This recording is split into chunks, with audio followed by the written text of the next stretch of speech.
Started using Powtoon.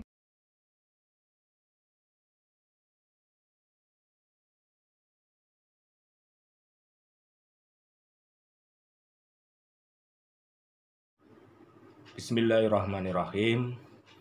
Saya akan menyampaikan slide ke-8, faktor yang mempengaruhi konseling kelompok.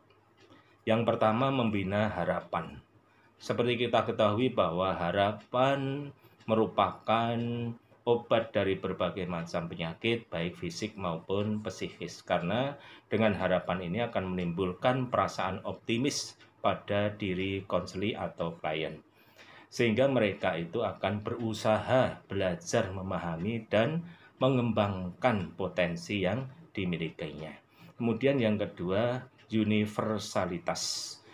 Ini kita memahamkan kepada konseli agar terkurangi kecemasannya bahwa bukan hanya dirinya yang memiliki masalah, tapi orang lain juga banyak yang memiliki masalah seperti dia.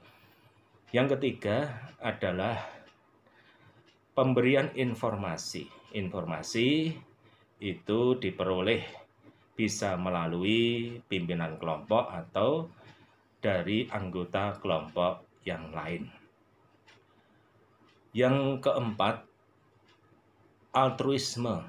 Ini mengacu kepada proses memberi dan menerima.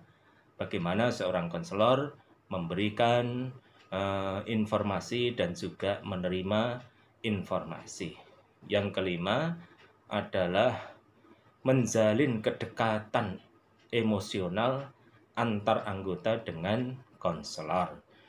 Dan yang keenam adalah pengembangan teknik sosialisasi, yaitu memberikan perhatian kepada konseli dengan mengkomunikasikan dengan perhatian itu keinginannya agar dapat difahami, sehingga dia itu mampu juga memahami orang lain.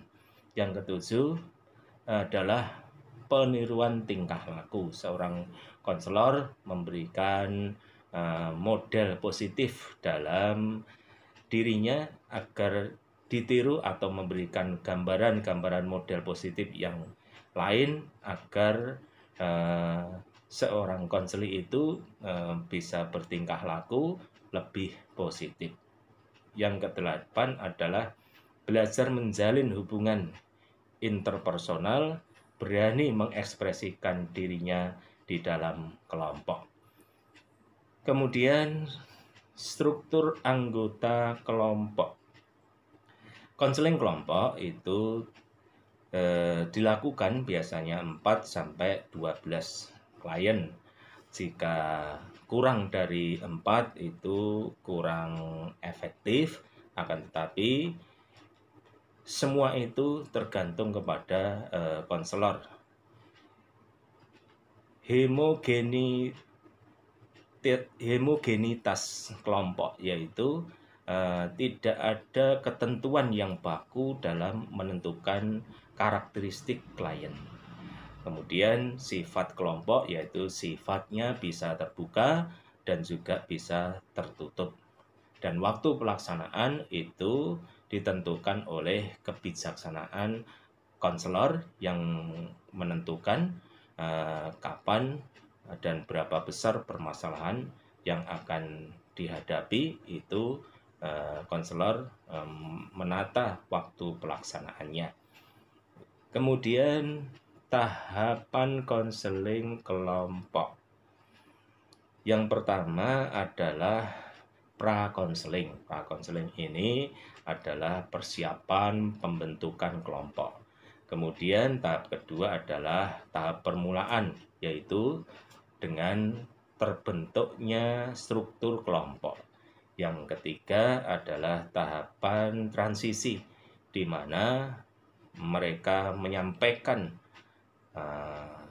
dari permasalahan mereka, sehingga ketika menyampaikan itu masing-masing dari anggota kelompok mungkin ada perbedaan yang nantinya menjadikan bahan bagi konselor. Kemudian tahap kerja, yaitu setelah mendengarkan mereka informasi-informasi, kemudian di tahap ini dilakukan untuk mengetahui permasalahan anggota kelompok. Tahap akhir yaitu tahap di mana kelompok mulai mencoba perilaku baru yang telah mereka pelajari, yang disampaikan atau yang didapat dari konselor tadi. Kemudian yang keenam adalah pasca konseling, yaitu tahap konseling berakhir. Demikian yang dapat saya sampaikan. Kurang lebihnya mohon maaf.